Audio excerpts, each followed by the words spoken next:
자, 한번 따라하실까요? 생명과 에덴 동산. 오늘은 생명과 에덴 동산 두 번째 말씀을 제목을 가지고 함께 은혜를 나누려고 합니다. 여러분, 에덴 동산 하면 뭐가 생각이 난다고 그랬죠? 에덴 동산. 우린 생각하기를 그저 낭만적이고 유토피아, 낙원, 아름다운 곳, 쉽게 생각하기 쉽죠. 오늘 성경을 조금 알면 정말 처절한 영적인 전투가 벌어졌던 것이 바로 에덴 아니겠습니까? 아담과 하와가 사탄이 들어간 이 뱀과의 치열한 전쟁, 겉으로 보기엔 아름다운 대화였지만 치열한 전쟁을 통해서 피투성이로 패배를 하고 선악과를 시키는 대로 따먹고 선악과를 잃어버리고, 그래서 결국은 에덴의 모든 축복을 잃어버렸던 정말 가슴 아픈 사연이 있는 곳이 바로 에덴이거든요. 그래서 오죽하면 밀턴은 신낙원이다 이런 글을 써서 소설을 썼죠. 낙원을 잊어버렸다, 로스트 패러다이스 같은 낙원을 잃어버린 거죠. 그러니 이 에덴 동산에는 굉장히 중요한 의미가 있을 수밖에 없는데, 에덴 동산은 누가 만들었습니까? 하나님이 만드셨고, 에덴은 왜 만들었습니까? 아담과 하와를 거기에 두시려고 만들었고, 아담과 하와는 누구입니까? 하나님이 만드신 최초의 인간. 어떻게 생겼습니까? 하나님의 형상과 모양, 지성과 감정과 의지, 이걸 인격적이라고 말하는데, 인격을, 품격을 주셔서, 그리고 그 속에는 무엇을 주시고 생기를 불어넣어 주시고, 사람은 비로소 뭐가 됐다? 살아 움직이는 영이 됐다, 생명이 됐다. 그런데 사람이 생명이 태어난 것이죠.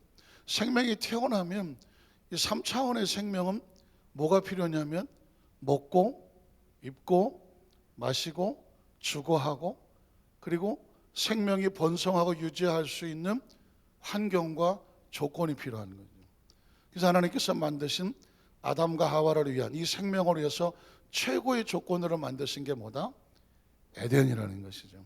그러니까 이 에덴이라고 하는 것은 하나님께서 아담과 하와에게 선물로 주셨고, 그곳에 하나님의 마음과 생명이 있잖아요. 뜻이 있잖아요. 생명은 여기서 이렇게 번성하고 사는 거야. 그래서 에덴이라고 하는 것은 하나님이 축소적으로 아담과 하와라고 하는 생명이 살아갈 수 있는 모든 것을 공급하는 곳이죠. 아담과 하와는 왜 만들었죠? 에덴에 두시며 그것을 지키고 경작하고 생육하고 번성하고 땅에 충만하라. 이걸 보시기를 하나님께서 어떻게 좋아하시는 거죠. 사실은 에덴은 저 멀리 있지 않습니다. 그런 관점에서 보면 우리는 지구를 에덴으로 볼 수 있습니다. 지구. 왜냐하면 어차피 에덴은 환경이잖아요. 사람이 사는 환경. 지구를 에덴이라고 보자고요. 자, 그러면 아담과 하와는 누굴까요? 저와 여러분이죠. 생명이니까. 아담과 하와는 생명입니다. 에덴은 환경입니다. 그러면 저와 여러분은 생명이죠. 그리고 지구는 환경입니다. 역시 에덴을 하나님이 만드셨고, 지구도 하나님이 만드셨고, 아담과 하와도 하나님 만드셨고, 저와 여러분도 하나님 만드셨고, 에덴에 아담과 하와를 하나님이 인도하셨고, 저와 여러분을 지구로 누가 인도했나요? 하나님 인도하셨고, 이곳에 살게 하셨고, 그러면 여기서 생육하고 번성하고 지구를 잘 지키고 그리고 잘 경작하며 생명을 번성케 하는 것이 누구의 뜻이다? 하나님의 뜻이다. 에덴을 잘 알면, 에덴에 담겨진 하나님의 생명의 뜻을 잘 알면 저와 여러분이 지구에 어떻게 왔고, 내가 지금 살아가는 존재의 목적은 무엇이고, 난 앞으로 어떻게 살아가며 내 생명은 어디 안에 있을 때 안전하고 어떻게 하면 위험하다, 이런 것을 눈치를 채게 되면서 안전한 것을 지키게 되겠죠. 이것을 하나님 안에서 깨달아가는 것을 뭐라고 말해요? 신앙이라고 말하는 것입니다. 신앙이라고. 제가 지금 이렇게 정리를 해드렸어요. 이 정리를 아는 사람과 모르는 사람은 천지 차이가 있겠죠. 모르는 사람은 인간의 고질적으로 어디서 왔는지를 모르는 거죠. 무엇 때문에 그렇죠. 벌써 가세요? 어디로 와서 왔는지 모른다니까 어디로 가는지도 맞는 얘기예요. 어디로 가는지도 몰라. 무엇 때문에 사는지도 몰라. 나라고 하는 존재가 어떻게 생겼는지도 몰라. 분명히 내가 존재하니까 뭔가 존재된 것은 누군가 창조한 손길이 있을 텐데 내가 스스로 존재하는지 누가 나를 만들었는지도 몰라. 그러니까 인간은 역사로 따지면 저 수천 년, 수만 년, 저 꼭대기에 아담과 하와의 이후로부터 생명이 쭉 내려오지 않았습니까? 쭉 내려와서 우리가 지금 2021년대에 덜커덕 걸려 있는 거죠. 그리고 또 2022에서 쭉 저 밑으로 내려가겠죠. 뭐 속이 4,000년, 5,000년 내려갈 수 있을 겁니다. 그러면 저와 여러분의 자녀들을 통해서 또 저 밑으로 또 내려가겠죠. 내려가겠죠. 그러니까 인류 역사가 알파 저 끝에서 오메가 하나님의 역사가 끝내는 저 끝까지 가는 도중에 저와 여러분은 한 100년 안쪽에 1900년대, 2000년대 이 안쪽에 걸쳐서 지금 생명이 여기 존재하고 있는 거예요. 그러면 어떤 생각이 듭니까? 자, 이제 적어도 내가 누구인지는 알아야 되잖아. 무엇 때문에 사는지를 알아야 되고 이런 것들에 대한 존재 비밀을 가르쳐주고 깨닫게 하는 것은 하나님의 말씀밖에 없어요. 창조에 대한 이야기는 창조주 외에는 모르는 거예요. 창조주가 얘기해 주셔야 창조에 대한 이야기를 알고 우리를 만드신 분이 얘기를 해 주셔야 내가 누구인지를 알고 우리를 만드신 분이 내가 너를 어떻게 하려고 어떤 목적을 가지고 너를 이 시대에 태어나게 했으며 그리고 네가 지금 살아가고 있는 거야. 이 삶의 목적과 의미는 어쩔 수 없어요. 하나님의 말씀 안에서밖에 발견이 안 되고 말씀 안에 깨달아질 때 비로소 하루를 살아도 의미와 가치와 목적 있게 사는 겁니다. 오늘 국민일보에 어느 시인이 글을 썼어요. 디지털 대학교 시인 이재무는 교수인가. 그분이 쓴 글에 보니까 돌아간다는 의미, 돌아간다라는 의미인데 글을 제가 한번 읽어보고 꽤 의미가 있었습니다. 왜냐하면 그 시인은 무엇을 좋아하냐면 돌아간다는 말이 참 좋다 이렇게 이제 글을 쓴 거예요. 왜냐하면 사람이 이제 세상을 떠날 때 여러 가지 많은 의미를 쓰잖아요. 뭐 운명하셨다, 사망하셨다, 뭐 죽었다, 그 다음에 뭐 운명을 달리했다, 뭐 저승에 가셨다, 여러 가지 표현을 쓰잖아요. 또 뭐가 있나요? 뭐 좋은 세상으로 가셨다, 뭐 여러 가지 표현을 씁니다. 죽음이라는 단어를 직접적으로 쓰기가 조금 입에 올리기가 그러니까 약간 돌려가면서 쓰는 것 중에 하나가 별세하셨다. 별세가 뭐예요? 세상과 이별을 했다 이런 표현을 쓰잖아요. 근데 그 중에서도 돌아가셨다라는 표현이 있어요. 돌아가셨다. 아이고 어머니께서 뭐 돌아가셨습니다. 뭐 아버님 돌아가셨습니다. 할아버님 돌아가셨습니다. 이 돌아가셨다는 말을 시인의 관점에서 보면 돌아갔다는 얘기는 먼저 어디서 와야 되잖아요. 왔다가 다시 집으로 돌아갔다는 얘기는 어디서부터 왔다는 얘기입니다. 왔어요. 그래서 때가 돼서 이제 학교를 마치고 집으로 돌아갔다든가 회사를 마치고 집으로 돌아갔다든가 돌아갔다는 표현이죠. 그러니까 생명이 이 세상에 태어나서 왔지만 어떤 그 목적을 다 하고 또는 뭐 어떤 일을 하고 그 다음에 원래 있던 곳으로 다시 돌아갔습니다. 그럼 원래 있던 곳이 뭐예요? 원래 있던 것. 이 원래 있던 곳을 아는 사람과 알지 못하는 사람이 삶이 힘든 거예요. 원래 있던 곳을 아는 사람은 집으로 돌아갈 때에 뭐 하게 되나요? 염려가 없어요. 걱정이 없어요. 원래 있던 곳으로 가는 거니까. 마치 제가 이제 그 전에 그 장례식장 가면 그런 예화를 했는데 그 시인도 똑같은 예를 썼더라고요. 나이가 우리 때하고 비슷한가? 우리 어렸을 때 땅 따먹기 많이 했죠.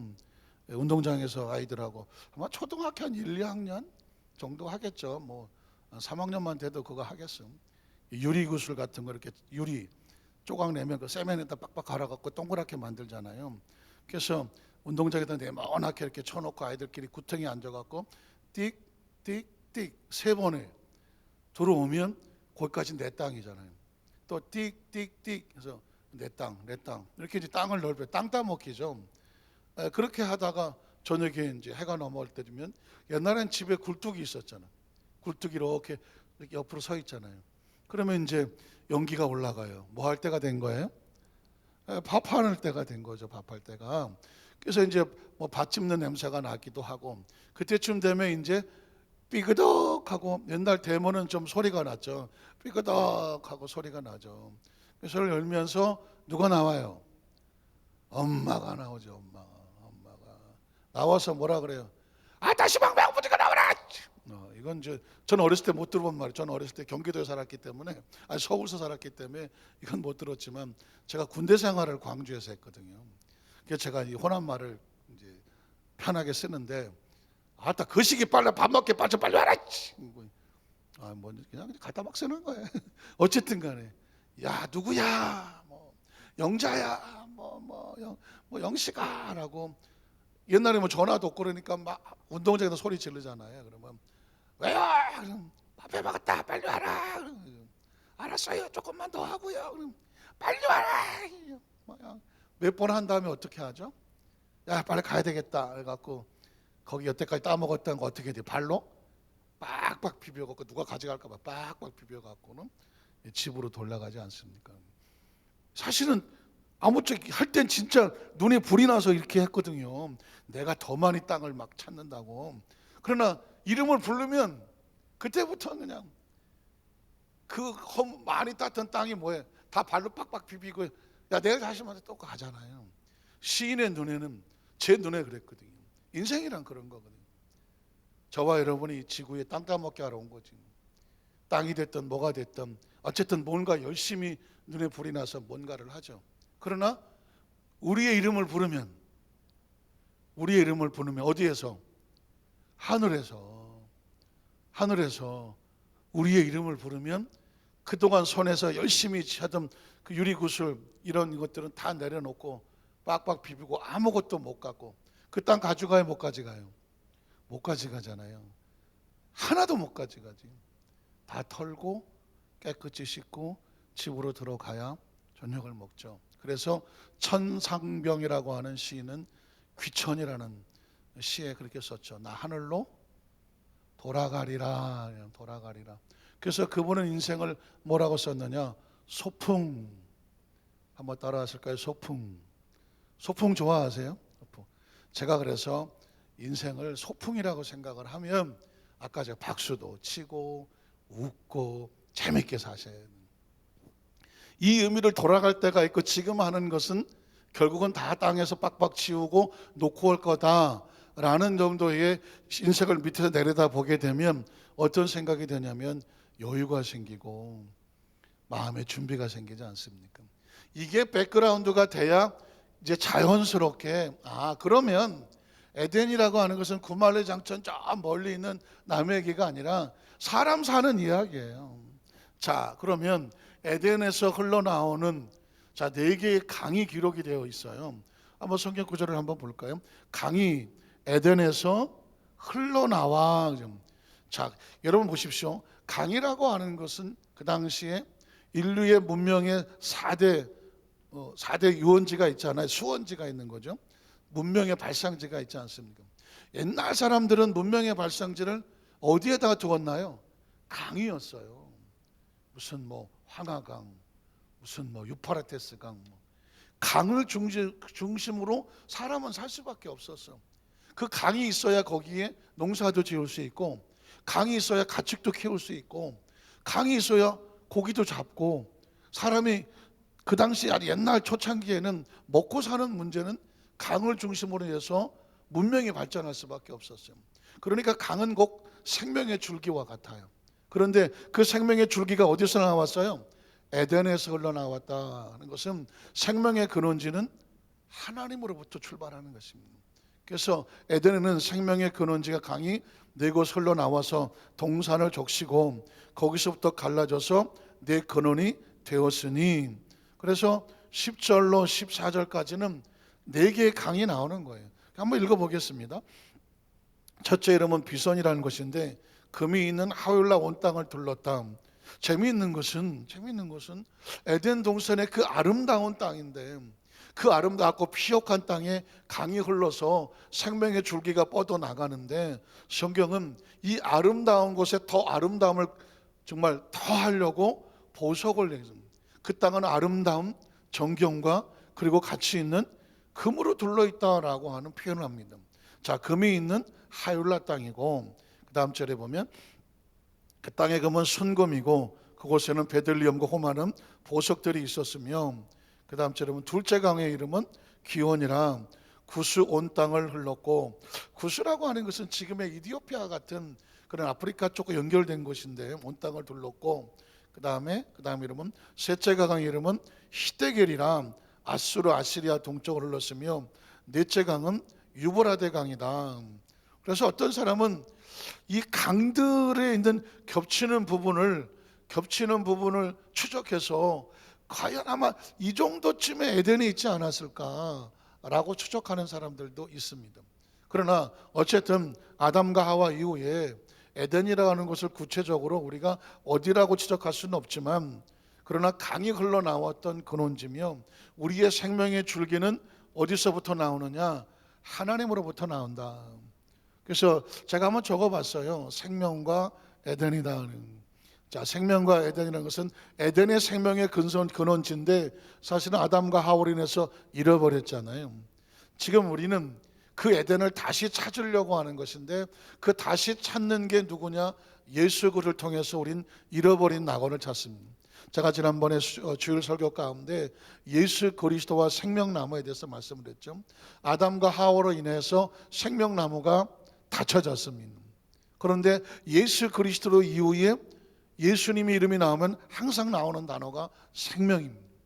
그것도 그냥 생명이 아니라 영원한 생명, 영생을 말하고 있었습니다. 사실상 저는 어렸을 때부터 교회를 다녔지만 영생이라는 단어가 왜 필요한지를 몰랐어요.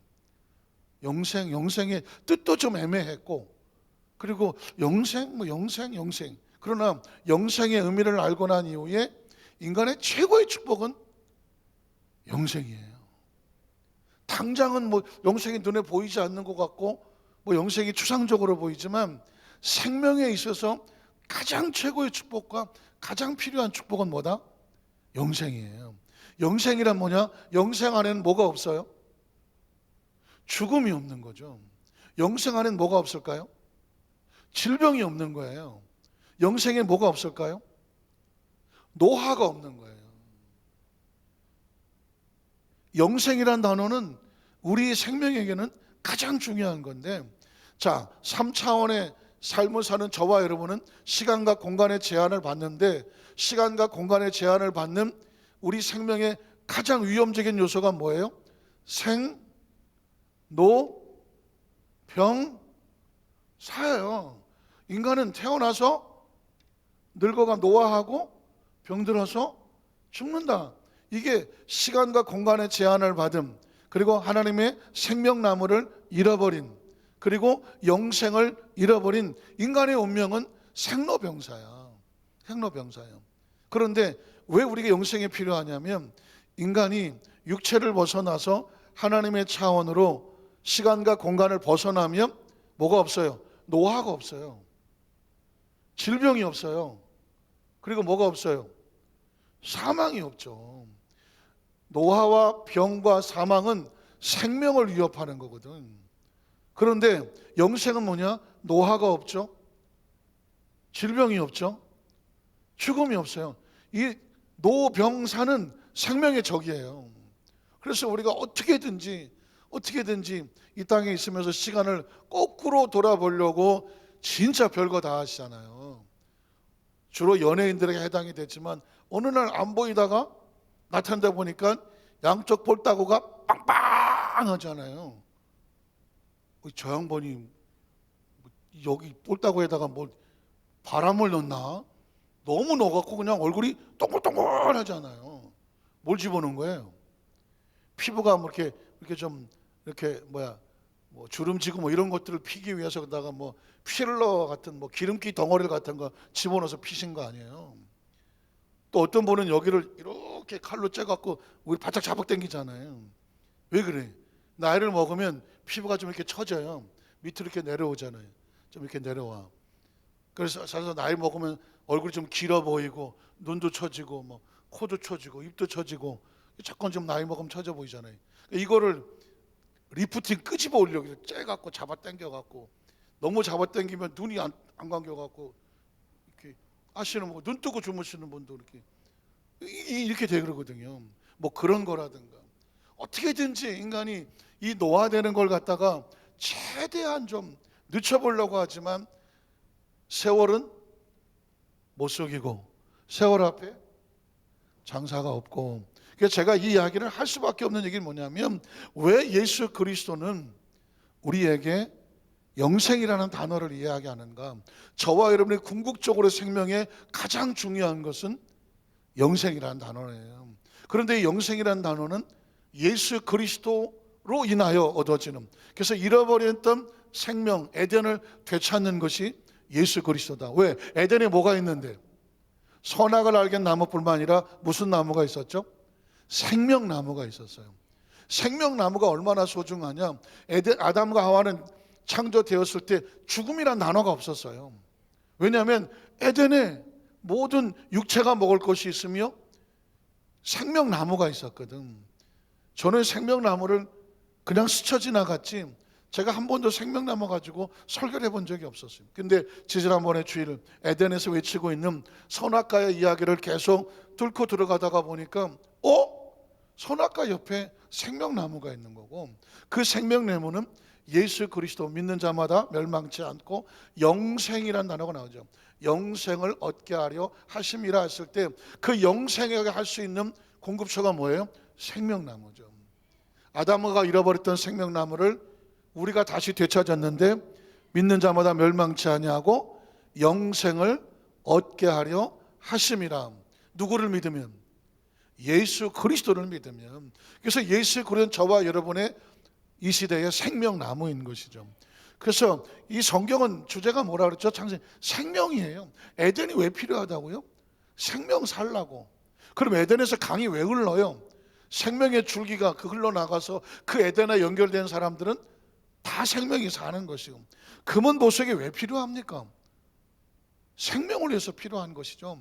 생명이 육체만 가지고 먹는 것이 아니라 정서도 있고 감정도 있고 가치와 이런 것을 속에서 느끼는 것이니까 금은 필요하고, 아까도 말씀드렸지만 인간의 생명의 문명이 뭐예요? 인간의 생명이 계속 뻗어서 발전시켜 나가는 그 과정의 문명인데 역시 생명을 통해서 얻어지는 것이죠. 자, 이게 백그라운드가 되면 그 다음에 나오는 단어가 바로 창세기전 15절 16절에 선악과 이야기가 나오는 거예요. 그래서 자, 이 모든 것이 환경적으로 여건이 됐어. 그러면 에덴은 관계적으로 하나님과 우리와의 관계가 어떻게 해야 생명이 지켜지느냐 아니면 생명이 끊어지느냐, 이 이야기예요. 그래서 에덴에서 할 수 있는 것과 해서는 안 되는 것, 그런 관점에서 창세기 2장 15절에 보면 이렇게 나오죠. 야훼 하나님이 그 사람을 이끌어 그랬습니다. 이걸 뭐라고 말하냐면 하나님의 섭리죠. 하나님의 계획이고 하나님의 역사하심이고 그리고 하나님의 인도하심이죠. 제가 아까 서두에 그런 말씀을 드렸지만 저와 여러분이 지구에 어떻게 온 거예요? 재밌지 않아요? 생각 안 해보셨어요? 지구에 어떻게 왔어요? 표 끊고 왔다. 표 끊고 왔다. 비행기 티켓 뜯고 왔다. 정말 신기하지 않아요? 아무 생각을 안 하면 그냥 뭐 그런가 보다 하지만 조금만 생각을 하면 우리가 지구에 어떻게 왔어? 그리고 어떻게 대한민국을 와서 꼭 집어서 왔어?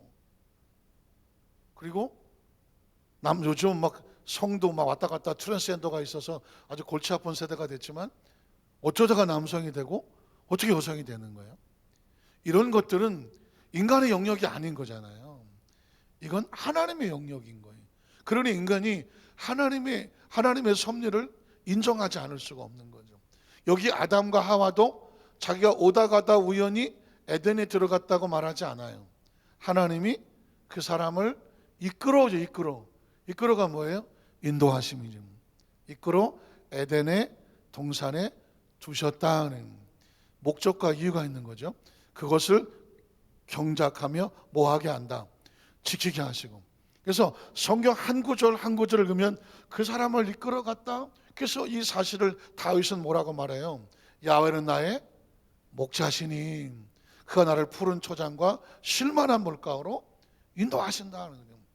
그리고 크리스천들은 매 순간마다 나를 인도하시는 하나님의 섭리와 하나님의 목적과 하나님의 의도를 의식하고 살아야 되는 거예요. 왜 나는 저 사람은 저렇게 환경이 좋은데 나는 이렇게 환경이 힘들고 어렵고, 에이, 사람은 겉만 보고 이렇게 말할 수 있잖아요. 그러나 그 상황 가운데 하나님의 인도하심을 발견하는 사람은 다른 사람하고 비교하지 않아요. 그 사람은 그 사람의 환경 속에 하나님의 인도하심이 있고, 나는 이 환경 속에서 하나님의 인도하심이 있어요.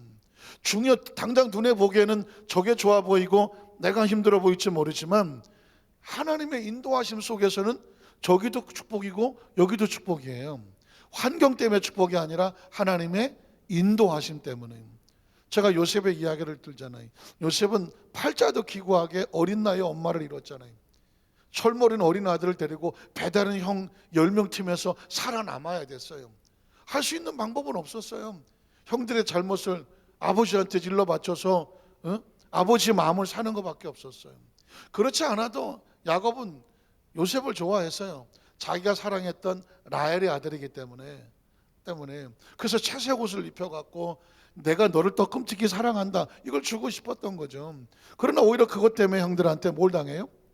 시기와 왕따를 당해서, 죄송한 표현이지만 저 새끼만 없으면 아버지가 우리를 사랑할 텐데, 형제들 가운데도 암투가 있지 않겠습니까? 자식들은 다 아버지 사랑을 받고 싶어 하잖아요. 그런데 아버지가 요셉만 사랑하는 것 같아. 그럼 뭐예요? 저거 죽여버리자요. 그래서 죽었다고 말하고 양에 피를 묻혀서 아버지한테 아버지한테, 아버지 요셉이요, 사나운 짐승한테 물려 죽었어요. 우리가 구하려고 했는데 벌써 물고 갔어요. 피 묻은 옷밖에 없어요. 왜 그렇게 하겠어요? 사실 이것만 가지고도 소설은 충분해. 스토리는. 요셉이 야곱의 열 아들도 할 말 있을 거 아니에요. 우리도 아버지 사랑이 그립다, 아버지 사랑 받고 싶어서 그랬다, 할 수 있는 이야기예요.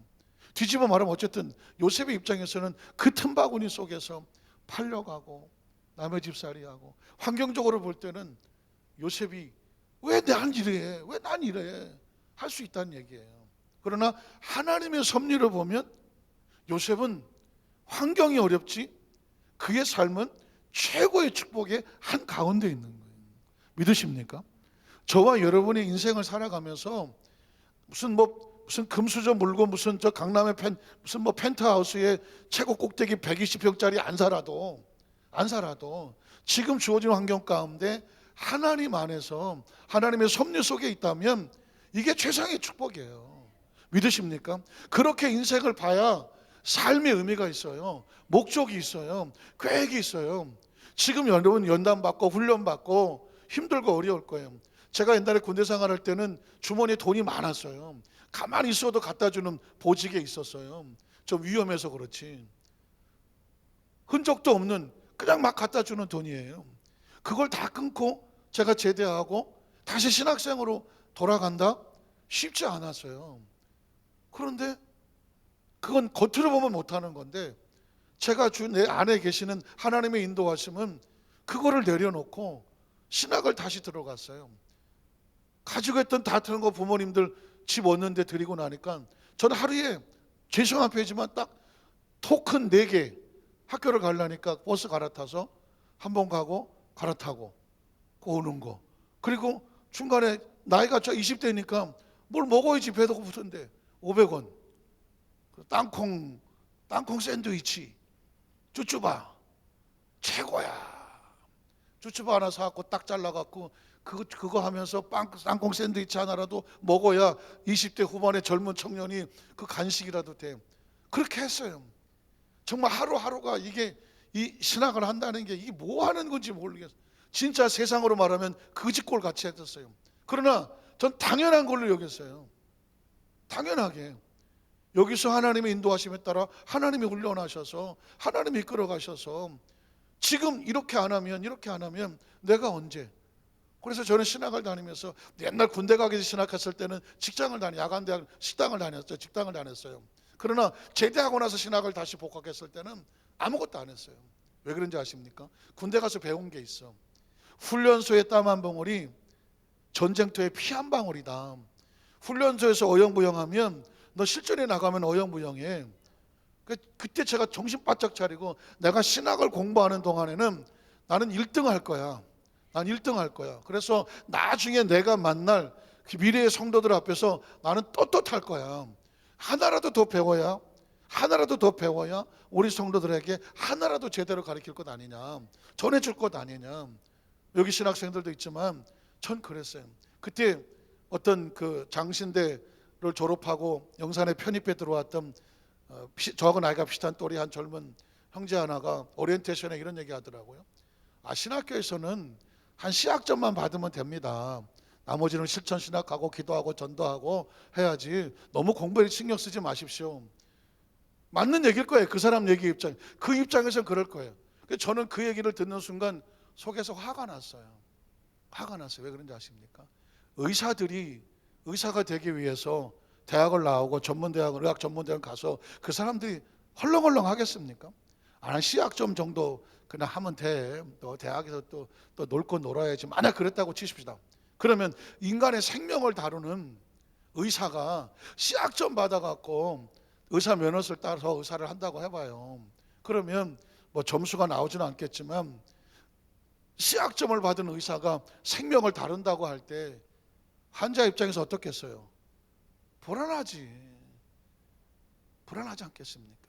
적어도 의학을 한다고 해서 의사가 되려고 하는 사람은 모르긴 모르지만 다 1등 할 수는 없겠지만 그래도 1등 하려고 몸부림치면서 최선을 다해서 내가 나가서 다른 사람의 생명을 지금 다뤄야 되는, 살려야 되는 그 거룩한 사명을 아는 사람은 아마 제 생각에 최선을 다했을 거 생각해요.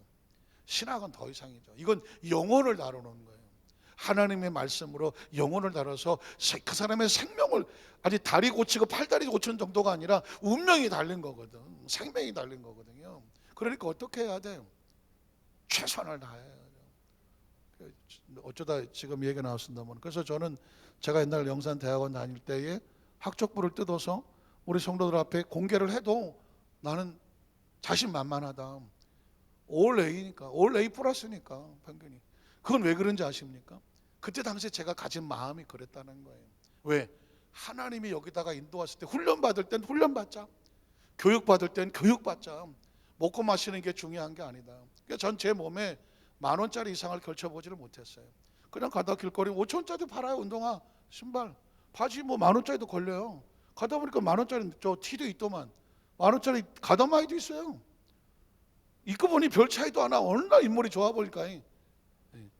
물론 이제 지금이야 뭐 그렇지 않겠지만은 어쨌든 그 당시 입장에서는 하나님 앞에 훈련과 연단받는, 마치 모세가 광야에서 미디안에서 양을 치는 그런 입장에 있을 때 모세가 미디안 광야 양 치면서 도포를 날리면서 양을 치러 다녔겠습니까?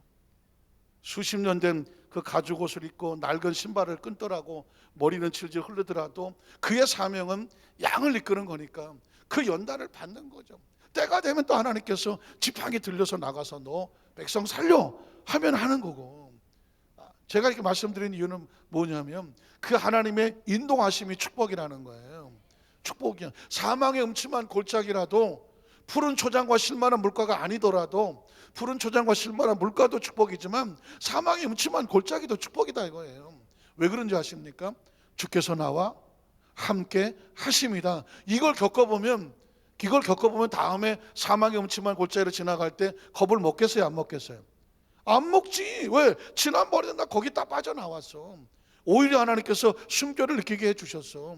그리고 나중에 상담을 하거나 간증을 하거나 또 설교자가 설교를 하게 될 때 뭘 할 수 있겠습니까? 그 처절한 고난 속에서, 가난 속에서도, 궁핍 속에서도, 어려움 속에서도, 모략 속에서도, 외로움 속에서도, 서러움 속에서도 하나님은 자기 백성들과 사명자들을 굶어 죽이지 아니하시더라. 뭐 이런 얘기까지 해야 될지 모르겠지만, 여의도 순복음교회 제가 사역할 때 목사 교육 전도사가 900명정도 됐을 때예요. 전 한 번도 제가 어느 사역지를 가고 움직이게 할 때 어느 누구에게 어디 가고 싶어 해본 적이 한 번도 없어요. 한 번도 없어요. 왜 그래야 되느냐? 하나님의 종은 누가 인도하셔야 돼요? 하나님이 인도하심이죠. 하나님 인도하심이에요. 유혹도 있었어요. 누구 찾아가봐. 그런 거 안 했어요. 만약에 제가 인간적인 관계로 인간적인 어떤 목적이었다면 혹시 몰라요. 노골적으로 그러더라고. 나 한번 찾아와봐. 그러나 어림도 없는 소리야. 내가 뭐 사람 눈치 보려고 목회하는 거예요? 그게 아니었잖아요. 제가 이렇게 얘기하는 이유가 뭐냐면, 사랑하는 성도 여러분, 하나님의 사람들은 누가 인도하시는 거예요? 하나님 인도하시는 거예요. 아담이 오다 가다 에덴 안 갔다고 얘기하잖아요. 하나님이 그를 이끌어 에덴으로 갔다고 하는 거예요. 그러니까 저와 여러분의 삶을 살아가면서 저와 여러분이 아담이에요. 아담과 하와예요. 하나님의 사람들은 하나님이 이끄시고 성령님이 이끄셔야 돼. 그래야 안전해. 누군가를 의지하고 사람에 의해서 사람의 눈치 보고 하면 사람에게 눈치 봐야 되잖아요. 그러나 저와 여러분 사람 눈치 보는 사람이 아니라 하나님의 눈치를 봐야죠. 그래서 에덴에 두었다. 그런 목적이 있는 거예요. 하나님이 이끄실 땐 목적과 뜻이 있다. 뭐냐? 경작하며 지켜라. 저와 여러분이 우리 아수마 안산교회의 지역장이 되고 구역장이 되고 뭐 집사님이 되고 또 뭐 장로님도 있고 권사님도 있고 안수집사님도 있고 각 기관에 있어요. 하나님께서 두신 거잖아요. 그 자리에 세우셨잖아요. 뭐 해야 돼요? 경작하고 지켜야죠. 경작은 왜 합니까? 심어서 싹이 나서 잘 관리해서 열매를 맺어서 내어놓을 게 있어야 되며, 그리고 그것을 안전하게 지키며, 그걸 지키는 게 네 사명과 직분을 지키는 게 누굴 지키는 거예요? 날 지키는 거예요. 에덴에서 잘 경작하며 지키면 누가 잘 살 것 같아요? 아담과 하가 잘 사는 거죠. 에덴도 잘 되고 나도 잘 되는 거예요. 아담과 하가 에덴을 맡겨놨더니 잘 경작하지도 않고 지키지도 않아서 에덴의 모든 것이 말라서 비틀어서 죽어가더라. 누가 죽겠어요? 아담과 하와가 죽는 거지. 하나님의 나라의 법칙은 놀랍게 사명과 직분을 맡기잖아요. 사명과 직분을 잘 감당하면 그로 인해서 누가 살아요? 내가 살아요. 그게 하나님의 법칙이에요. 자, 그래서 16절에 보면 하나님이 명하여 이르시되 이건 하나님의 뭐다? 명령이다. 한번 따라 하시게. 하나님의 명령. 사람은요, 약간 이 머리가 좋아서 좀 세게 말하면 긴장을 하고 그냥 살살 말하면 생각해 볼게요. 자, 그거 하셔야 됩니다. 그러면 목사님 기도해 볼게요. 기도해 볼게요. 이건 뭐예요? 별로 그렇게 생각하기에 내가 별로 마음에 안 들고 또 이렇게 썩 내키지 않는데 목사님이 저 얘기를 하라 그럴 때 기도해 볼게요. 기도해 봅니다. 네. 이게 뭐예요? 그만큼 중요하지 않은 거예요. 근데 이건 하나님께서 주시는 명령입니다. 한번 둘 중에 하나예요. 하나님의 명령이구나 라면 그걸 붙잡고 밤새 정말 그 명령 앞에 떠는 사람이 있고, 머릿속 붙잡고 이건 명령이야 라고 말씀으로 받는 사람이 있고, 하나님의 명령입니다 그러면 뭐 그런 걸 명령으로 하고 그 명령에 반발하는 사람도 있어요. 뭐 하나님이 설마 그런 걸 나한테 시키겠어요 하실 분도 계실 거예요. 이야기는 뭐냐면, 성경에 보면 하나님이 그냥 하시는 말씀이 있고 하나님이 명령하시는 게 있어요. 하나님이 명령하시는, 이거는 피할 수 없는 거예요. 법칙과 원리예요. 이건 타협이 없어요. 여지가 없어요. 그래서 그 다음에 나온 얘기가 뭐예요? 선악과는 타협과 여지가 없는 거예요. 명령하여 이르시되 동산 각종 나무 열매는 내가 임의로 먹을 수 있다. 할 수 있는 것. 그러나 그 다음 절은 뭐예요? 해서는 안 되는 것. 선악을 알게 나무 열매는 먹지 말라. 할 수 있는 것과 해서는 안 되는 것이 에덴 동산에서는 갈라져 있는 거예요. 저와 여러분은 이 지구의 삶에서도 마찬가지 아닙니까? 우리 생명을 위해서 먹을 수 있는 것과 먹으면 안 되는 게 있잖아요. 해서는 할 수 있는 것과 해서는 안 되는 게 있잖아요. 이걸 인간이 정해놓은 걸 뭐라고 말해요? 법이라고 말하는 거죠. 단체에서 정해놓으면 규칙이라고 말하는 거죠. 법을 어겨도 반칙이 있고 규칙을 어겨도 거기에 대한 대가가 있잖아요. 그런데 지구라고 하는 이런 그 생명이 달린 곳에는 살 수 있는 것과 살 수 없는 게 있어요. 그러니까 인간의 생명은 항상 이걸 해야 돼. 해도 되는 것과 해서는 안 되는 것. 광야에서 출애굽기 20장에 왜 십계명이 있어요? 이제 너희가 이제 애굽에서 나왔어. 넌 하나님의 백성이야? 그럼 하나님의 백성에는 질서가 있어야 되고 법칙이 있어야 돼. 딱 두 가지잖아요. 해야 되는 것과 해서는 안 되는 것. 우상 숭배하면 안 돼. 다른 신을 두면 안 돼. 하나님 이름을 망령되이 걸면 안 돼. 살인하면 안 돼. 간음하면 안 돼. 도둑질하면 안 돼. 이웃에 상처 주면 안 돼. 이웃의 것을 훔치고 탐욕하면 안 돼. 왜 안 돼요? 이렇게 하면 어떻게 돼요? 생명이 위험해. 생명이 안전하지 않아. 그러나 하라는 건 뭐예요? 하나님의 나를 기억해. 하나님의 안식을 기억해. 하나님의 나를 소중히 여겨. 하나님의 마음과 복이 거기 있어. 그리고 네 부모를 뭐 해야 돼? 공경해야 돼.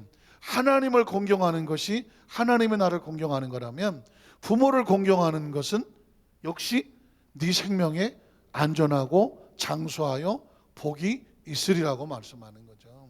자, 말씀을 정리하기를 원합니다. 그래서 이 생명과 에덴 동산은 뗄래야 뗄 수가 없으며 결국 에덴 동산은 생명을 지키려고 하는 것이고 생명을 살리려고 하는 것이고 생명이 보호되려고 하는 것이고 생명이 안전하게 하려는 하나님의 의도가 담겨진 것입니다. 그래서 이 말씀을 같이 분해하는 과정 속에서 결국 하나님은 저와 여러분이 어떻게 하기 원해요? 잘 지켜서 경작을 해서 가정도 마찬가지고 사업도 마찬가지고 사명과 직분도 마찬가지고 여건도 마찬가지인데 인간의 눈으로 봐서 환경 때문에 절망좌절하지 말고 하나님을 중심으로 해서 하나님의 인도하심, 하나님이 하라고 하는 것과 하지 말라는 이유가 뭘까요? 네 생명이 안전하라고, 우리 생명이 안전하라고. 여러분이 이 말씀에 가슴에 잘 새겨서 우리 모두의 생명이 안전하고 복되기를 주님의 이름으로 축복합니다. 우리 찬양한 곡을 드렸습니다.